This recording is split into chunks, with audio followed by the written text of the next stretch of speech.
So hello guys. अब तुम में से सभी लोग जानते ही हैं कि किस तरीके से एमसीयू अब डॉक्टर डूम को लाइव एक्शन में प्रॉपरली इंट्रोड्यूस करने वाला है। और यूँ तो इसकी कास्टिंग की जो है कंफर्मेशन सुन के मैं काफ़ी ज़्यादा डिसअपॉइंट हुआ था, बट फिर भी ये देखने वाली बात होगी कि एमसीयू किस तरीके से डॉक्टर डूम को पोर्ट्रे करता है। लेकिन जिस चीज़ को देखने के लिए मैं सबसे ज़्यादा एक्साइटेड हूँ वो ये है कि आखिर कैंग से जो पिवट मारा गया है उसे किस तरीके से एक्सप्लेन किया जाएगा। क्या कैंग की जो काउंसिल थी उसे डॉक्टर डूम इरेडिकेट करते हुए हमें देखने को मिलेगा लाइव एक्शन में। वेल, कॉमिक्स के अंदर डॉक्टर डूम और कैंग की जो राइवलरी है वो काफ़ी ज़्यादा इंटरेस्टिंग रही है। ये दोनों ही कैरेक्टर्स क्योंकि हमें काफ़ी सिमिलर देखने को मिले हैं और इसी वजह से ये काफ़ी सही टाइम निकल के आता है इन दोनों कैरेक्टर्स को कंपेयर करने का। और इसी वजह से आज की इस वीडियो में मैं बेसिकली कंपेयर करने वाला हूँ मार्वल कॉमिक्स से डॉक्टर डूम और कैंग द कॉन्करर को आपस में एक दूसरे के अगेंस्ट, और जानेंगे कि इन दो कैरेक्टर्स में कौन सुपीरियर इन जनरल निकल के आता है। सो ये वीडियो सच में काफ़ी ज़्यादा इंटरेस्टिंग होने वाली है। Without wasting any more time चलिए शुरू कर लेते हैं आज के अमेजिंग वीडियो को। शुरुआत करते हैं डॉक्टर डूम के साथ। तो Victor von Doom Marvel universe के सबसे स्मार्टेस्ट बींग्स में से एक है। तुम ये भी आर्ग्यू कर सकते हो कि he is the smartest one out there, और उस बेसिस से अगर देखा जाए तो वो लैटवेरिया का रूलर निकल के आता है। वो मैजिक और टेक्नोलॉजी का मास्टर निकल के आता है। His mother was a which and he was the only rival of Reed Richards back in the college years. और इन जनरल डॉक्टर डूम का एक ही गोल है कि वो ह्यूमैनिटी का बेटरमेंट चाहता है।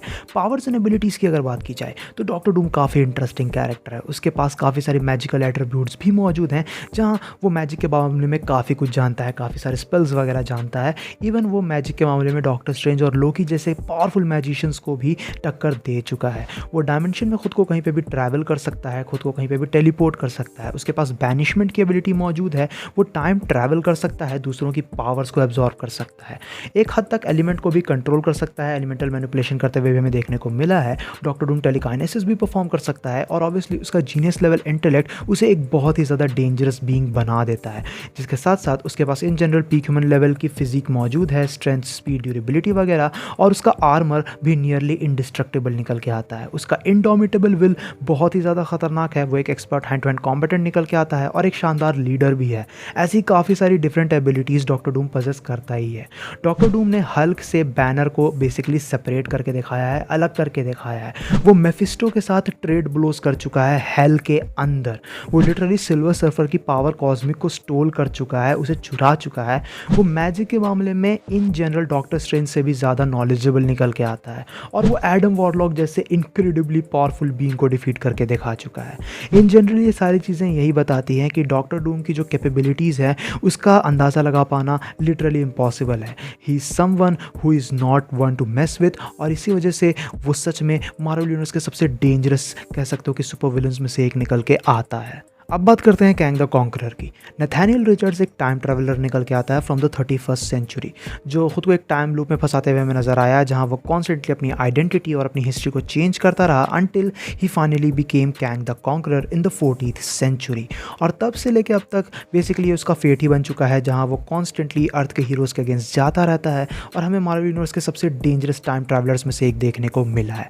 पावर्स एंड एबिलिटीज़ की अगर बात की जाए तो कैंग के पास यूँ तो कोई पावर्स मौजूद नहीं है, वो एक नॉर्मल ह्यूमन निकल के आता है, लेकिन वो हमें काफ़ी ज़्यादा जीनियस देखने को मिला है, काफ़ी ज़्यादा स्मार्ट देखने को मिला है। और उसके बैटल आर्मर की वजह से उसके पास इन्हांस लेवल की स्ट्रेंथ, स्पीड, ड्यूरेबिलिटी वगैरह आ जाती है, लेकिन उसके इक्विपमेंट्स, उसके गैजेट्स उसे बहुत ही ज़्यादा पावरफुल बना देते हैं। ऑब्वियसली उसके पास उसका इंडोमिटेबल विल तो है ही, लेकिन उसके पास ऐसे काफ़ी सारे इक्विपमेंट्स मौजूद हैं जो उसे टेलीपोर्टेशन करने में हेल्प करते हैं, टाइम ट्रैवलिंग करने में हेल्प करते हैं, और उसे एक वेपन मास्टर भी बना देते हैं। उसने अपने लाइफ स्पैन को भी इंक्रीज कर रखा है, और उसके पास ऐसे गैजेट्स हैं जो कॉन्स्टेंटली कह सकते हो कि पावर्स वगैरह को एब्जॉर्ब करके चीज़ों को जो है एम्पलीफाई कर सकते हैं। उसके पास ऐसे गैजेट्स मौजूद हैं जिसके वजह से वो कह सकते हो कि गैलेक्टिक एम्पायर्स खड़ा कर चुका है। उस मामले में अगर देखा जाए तो वो ब्लैक बोल्ट को लिटरली थ्रेटन कर चुका है कि वो बचपन में ही उसकी पावर्स को डाइवर्ट कर सकता है अगर वो चाहे तो, because he is a master of time travelling. वो लिटरली अपने टेक को इतना ज़्यादा एडवांस बना चुका है कि वो डेमोनिक सॉर्सरी को भी सरपास करते हुए दिखा चुका है। वो मैड टाइटन थैनोस को जान से मार चुका है, और इन सब के ऊपर से कैंग द कॉन्करर के नाम में कॉन्करर इसीलिए आता है क्योंकि वो सेवरल गैलेक्टिक एम्पायर्स को कॉन्कर करके दिखा चुका है। ये सभी चीज़ हमें ये मेंशन करती है कि कैंग द कॉन्करर एक काफ़ी बड़ा थ्रेट निकल के आता है मल्टीवर्स के लिए, और इसी वजह से वो कह सकते हो कि एक बहुत ही ज़्यादा डेंजरस एनिमी है, एक बहुत ही ज़्यादा डेंजरस सुपर विलन है। तो गाइज़ यहाँ पे हम लोगों ने बात कर ली है डॉक्टर डूम के बारे में और कैंग द कॉन्करर के बारे में, और तुमने ये चीज़ नोटिस की ही होगी कि दोनों कैरेक्टर्स में कुछ ना कुछ सिमिलैरिटीज़ तो हमें देखने को मिल जाती है। बट अब ये क्वेश्चन निकल के आता है कि दोनों कैरेक्टर्स में इन जनरल सुपीरियर कौन है। वेल मैंने इन दोनों ही कैरेक्टर्स के ऊपर सेपरेट वीडियोज़ भी बना रखी है, जिनका तुम्हें लिंक नीचे डिस्क्रिप्शन में मिल जाएगा। तुम वहाँ पर जाकर उन वीडियोज़ को भी चेकआउट कर सकते हो इन जनरल जानने के लिए कि इन कैरेक्टर्स ने क्या क्या चीज़ें करके दिखाई हैं, क्या क्या चीज़ें अचीव की हैं। और उस बेसिस से अगर देखा जाए तो इन दो कैरेक्टर्स के बीच में अगर फाइट वगैरह होती है ना, तो वो बहुत ही ज़्यादा लंबी चलने वाली है, क्योंकि ये दोनों ही कैरेक्टर्स मानो ना मानो एक दूसरे से काफ़ी क्लोज निकल के आते हैं। वेल सबसे पहले एक चीज़ को मैं पहले ही क्लियर कर देता हूँ, और वो ये निकल के आता है कि एक क्वेश्चन तुम लोग के दिमाग में होगा कि डॉक्टर डूम और कैंग में दोनों में कौन ज़्यादा बड़ा थ्रेट निकल के आता है। वेल अगर देखा जाए तो डॉक्टर डूम जो है बेसिकली हमें फैंटास्टिक फोर और एवेंजर्स के लिए एक थ्रेट देखने को मिलता है जनरली, यानी कि वो एक प्लानिटरी लेवल थ्रेट है। और उसके बाद वो ऑब्वियसली अपने पावर्स को इंक्रीज़ करते हुए अपने टेक के साथ हमें देखने को मिला ही है। अपनी इंटेलिजेंस की मदद से वो लिटरली कॉस्मिक एंटिटीज़ को भी सरपास कर गया है, लेकिन वहाँ पे वो एज अ थ्रेट काम नहीं करता, थ्रेट वर्क नहीं करते हुए हमें नजर आया है। Meanwhile on the other hand Kang the conqueror in general एक टाइम ट्रैवलिंग बीस्ट है, जो लिटरली गैलेक्सीज़ को कह सकते हो कि कॉन्कर करता रहा है, और इसी वजह से वो एक यूनिवर्सल थ्रेट निकल के आता है। तो थ्रेट के मामले में तो डेफिनेटली कैंग हायर है, कैंग सुपीरियर निकल के आता है। लेकिन अगर ये दो कैरेक्टर्स आमने सामने आते हैं तो वहाँ किसके जो है जीतने के चांसेस ज़्यादा होंगे, ये कहना थोड़ा सा मुश्किल है। क्योंकि अगर ये दो कैरेक्टर्स आमने सामने आते हैं तो ये दोनों ही कैरेक्टर्स की फ़ाइट काफ़ी ज़्यादा लंबी चलने वाली है। इन दोनों ही कैरेक्टर्स ऐसी टेक्नोलॉजी एक्सेस करके रखे हुए हैं जो एक दूसरे को ये लोग सरप्राइज़ कर सकते हैं जिसकी मदद से। और इस वजह से अगर ये दो कैरेक्टर्स एक रैंडम बैटल में उतरते हैं, इन दोनों को एक दूसरे का सामना करना पड़ता होगा, जहाँ पे कोई एक ही अंटिल द एंड जीत के बाहर निकल के आएगा, तो वो देखना सच में बहुत ही ज़्यादा इंटेंस हो सकता है। क्योंकि अगर देखा जाए तो डेफिनेटली कैंग के पास ऐसी टेक मौजूद है जो डेमोनिक सॉर्सरी को सरपास कर सकी है, जिसके वजह से डॉक्टर डूम को वो डेफिनेटली अपने काफ़ी सारे कह सकते हो कि अटैक्स वगैरह के साथ सरप्राइज कर सकता है।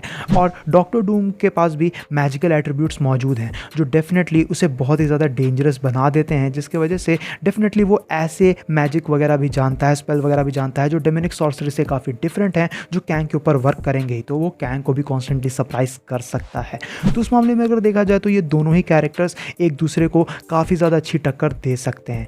लेकिन इन जनरल दोनों कैरेक्टर्स को अगर कंपेयर किया जाए तो फीट्स वगैरह के मामले में और कंसिस्टेंसी के मामले में डॉक्टर डूम सुपीरियर निकल के आता है, जहां डॉक्टर डूम ने काफ़ी ज़्यादा बेहतरीन चीज़ें करके दिखाई हैं कैंग के कंपैरिजन में। ऑब्वियसली हम यहाँ डॉक्टर डूम के किसी पावरफुल वर्जन को नहीं ले रहे हैं, जैसे कि गॉड एम्परर डूम या फिर कोई दूसरा वर्जन, क्योंकि वहाँ पे तो चीज़ें बिल्कुल वन साइडेड हो जाएंगी, वहाँ पे कंपैरिजन बनता भी नहीं है। लेकिन अगर इन दोनों ही कैरेक्टर्स के बेस वर्जन को मान के चलें और इन दोनों कैरेक्टर्स को आमने सामने रखें, तो दोनों का जो कंपैरिजन है वो काफ़ी ज़्यादा इक्विवेलेंट निकल के तो आता ही है। और अगर इन दोनों कैरेक्टर्स में फाइट होगी तो वो फाइट काफ़ी ज़्यादा लंबी चल सकती है, जैसे कि मैंने पहले भी मेंशन किया। बट सिंस डॉक्टर डूम के पास हमें ज़्यादा amount of powers and abilities देखने को मिली हैं, और सिंस डॉक्टर डूम एक कहीं ज़्यादा स्मार्ट बंदा है कंपेयर टू कैंग, जबकि कैंग भी काफ़ी इंटेलिजेंट कैरेक्टर है, लेकिन कैंग के कंपैरिजन में डेफिनेटली डॉक्टर डूम ज़्यादा सुपीरियर निकल के आता है इंटेलिजेंस के मामले में। तो अगर ये दो कैरेक्टर्स फाइट करेंगे तो वो फाइट काफ़ी लंबी चलेगी, बट काफ़ी लंबी चौड़ी फाइट के बाद इन दी एंड डॉक्टर डूम विनर निकल के आएगा। जिसकी वजह से अगर देखा जाए तो इसका ओवरऑल शॉर्ट टर्म आंसर यही निकल के आता है कि अगर डॉक्टर डूम और कैंग द कॉन्करर आमने सामने आते हैं तो ये दोनों एक दूसरे को सरप्राइज कर सकते हैं, एक दूसरे को सरपास कर सकते हैं, एक दूसरे की अच्छी खासी ले सकते हैं। लेकिन 10 में से 6 बार मेरे ख्याल से डॉक्टर डूम ही सुपीरियर निकल के आएगा। जिस मामले में अगर देखा जाए तो यूँ तो Kang the conqueror in general एक बिगर थ्रेट निकल के आता है, लेकिन डॉक्टर डूम कहीं ज़्यादा कंसिस्टेंट है और उसके पास हमें कहीं बेटर फीड्स देखने को मिली है। और जहाँ कैंग सिर्फ टेक्नोलॉजी का मास्टर है, वहीं डॉक्टर डूम टेक्नोलॉजी और मैजिक दोनों का मास्टर निकल के आता है, तो वो चीज़ भी उसे सुपीरियर दिखाती है। तो उस मामले में अगर देखा जाए तो सुपर विलेंस बैटललाइन के आज के इस एपिसोड का विनर विक्टर वॉन डूम है। सो गाइस ये थी वीडियो डॉक्टर डूम और कैंग द कॉन्करर के कंपैरिजन को लेके। नो ये कंपैरिजन तो काफ़ी ज़्यादा कह सकते हो कि क्लोज निकल के आता है, और इसका जो कंक्लूजन था वो मेरे ओपिनियन के ऊपर बेस्ड था। लेकिन तुम्हें क्या लगता है, तुम्हारे हिसाब से अगर ये दो कैरेक्टर्स आमने सामने आते हैं तो कौन सुपीरियर निकल के आएगा? तुम नीचे कमेंट सेक्शन में मेंशन कर सकते हो, और मुझे ये भी बताना कि तुम्हें क्या लगता है कि क्या MCU में हमें डॉक्टर डूम और कैंग द कॉन्करर का प्रॉपर कह सकते हो कि इंटरेक्शन देखने को मिलेगा भी या फिर नहीं। वीडियो पसंद आए तो वीडियो को अपना थम्स अप देना, दोस्तों के साथ शेयर करना, चैनल पर इनकेस अगर कहीं से भी नया हो तो चैनल को जरूर से सब्सक्राइब भी कर लेना। मैं मिलूंगा तुमसे ऐसी किसी नेक्स्ट वीडियो में। Till then, bye. Stay tuned. Stay awesome.